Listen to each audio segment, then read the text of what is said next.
veprimtarisë, mirë po energjia elektrike është baza, është thelbi, edhe nuk mundesh me të dalë për të saj asnjëherë. Do të thonë në një mënyrë ose tjetër ti kime qarkullu për me saj. Dhe tjetra do të thonë është start-upet i përmenda, bizneset, na kemi nevojë me shty si proces, si politika, si strategji për me zhvillu bizneset, me zhvillu komunitetin e start-upeve, të bizneseve të vogla të mesme. Po pse edhe ato të mëdhajet, se dhe të mëdhajet janë tatim pagus, edhe janë ofrus të punës për qindra mira punëtor. Edhe kjo realisht kish me qenë efekte. Une thjesht saj përket kësaj çështjes protestës edhe të aktivizimit qytetar në përgjithësi për çfarë do çështjes që na konvenon gjithëve. Kjo është diçka që duhemi me pas parasysh gjithë. Unë nuk ka me...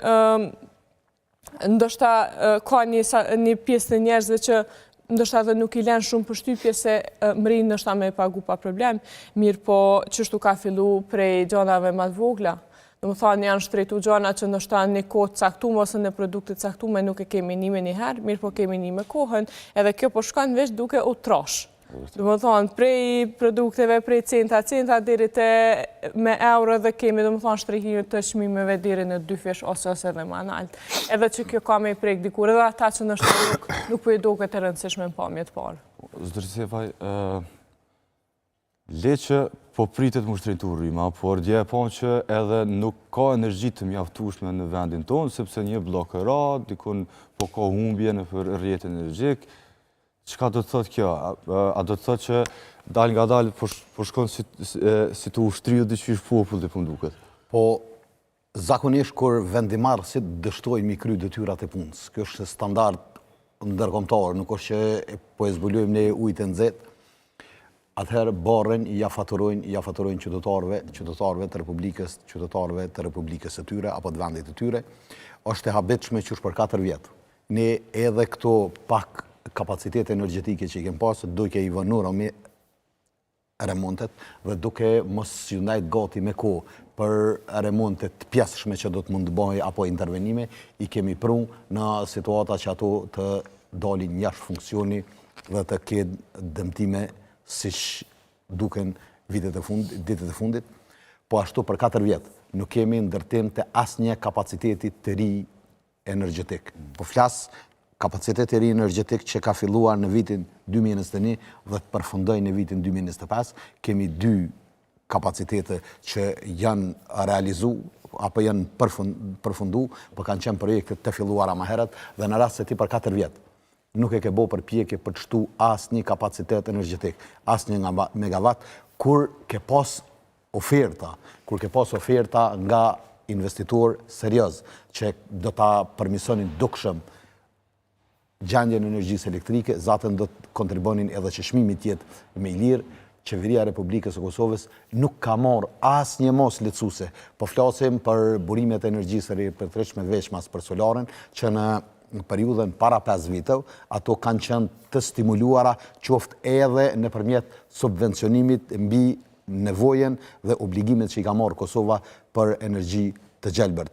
Mirë po, në rast se ne flasim për strategjinë për energji, Kosova është në fazën fillestare ku ka qenë para 4 viteve, e çka do duhet bën janë 10 mundësi që do duhet vetëm të hiqeshim pengesat politike, burokratike, për arsye se investitorët që kanë ardhur në Kosovë janë investitorë serioz dhe do të mund të realizonin ato projekte brenda një periudhe 2 ose 3 vjeçare, sikur të hiqet to pengesa administrative, zatën edhe politike, dhe këto nuk janë vetëm në nivelin qendror, po janë edhe në nivelin lokal, dhe do duhet krijoj një zyrë, qoftë në kuadër të kryeministrisë, qoftë në kuadër të Ministrisë së Ekonomisë, që do të mund të zgjidhë këto. Problemet që u shfaqën ditën e djeshme, unë mendoj që janë të sinkronizuara, fatkeqësisht mendoj që janë të sinkronizuara për ta bindur opinionin publik që ne kemi mungesë të energjisë elektrike dhe ne duhet më patjetër ta shtrejtojmë energjinë elektrike në mënyrë që të mund të furnizohemi ose do të mbesim pa rrymë, do të mbesim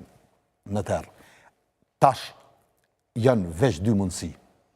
Mundësia e parë është me refuzu kërkesën e KEDS-it për të merrit çmimin e energjisë dhe mundësia e dytë Ortata zotni që sot duhet me marrë vendimin nëse në rast se nuk janë në gjendje me mbrojtë regulatorin dhe interesin publik, me dhonë ndërheqe edhe marrë në vend tyne dikush që është i denjë me mbrojt autoritetin e regulatorit të energjisë, me mbrojt interesin publik, pa i bodam dhe pa i avështërsu funksionimin operatorit ekonomik i cili edhe ashtu fiton 10 miliona euro. 10 miliona euro, e të mos flasim për shumë pengesa që i kemi pas gjatë procesit, po thëmë, për 900% është shtrejtu transmisioni apo rruga energjetike ka duhet të furnizohet Kosova, si rezultati pengesa që na i ka bo Serbia, domon nga 3 milion euro që në pagu në vitin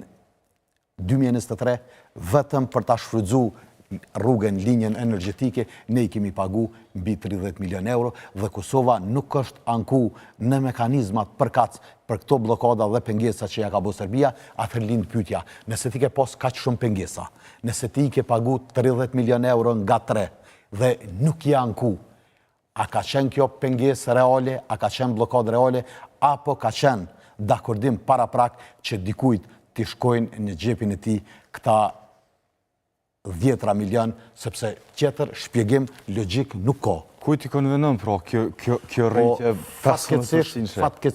Fatkeqësisht unë dyshoj, Edhe ne tu kërku me ditë. fatkeqësisht unë dyshoj që kjo prapaksoj qëndron mafia energjetike, pra arsye se nuk ka mundësi të bëhen kaq shumë pengesa. Njëherë është pengu Kosoveri, pastaj janë pengu burimet e energjisë së ripëtërshme të diellit dhe të erës. Dhe thjesht kur nuk bëhet asnjë përpjekje për remont, kur nuk bëhet asnjë përpjekje për revitalizim të kapacitetit, lynd pyetja ku i shërbejnë këta njerëz dhe cili është ky qëllim. Sipas dyshimeve tona të bazuara, blerja e energjisë elektrike është fitimi më i madh dhe mundësia për të manipulu më e madhe që mund të kanë ndonjë biznes, duke u arsyetuar në atë që ne blejmë sot për nesër, e të mos blejmë e kohë që pastaj tarifat janë tepër të larta dhe njëkohësisht kjo rruga që tham që ka qenë ndryshimi rreth 27 milion euro, thjesht kjo ti ndodhte ndonjë praktikanti do të ishte e papranueshme jo njerëzve që kanë vite në sektorin energjisë dhe të mos bëhej asnjë ankesë, as të mos bëhej asnjë përpjekje për ta eliminuar këtë pengesë. Zonja Nura, çka nëse sot vendoset përfundimisht që çmimit i energjisë elektrike të rritet për 15%, do të zgjohet ndonjëherë populli që ta kuptojë se sa serioze është situata?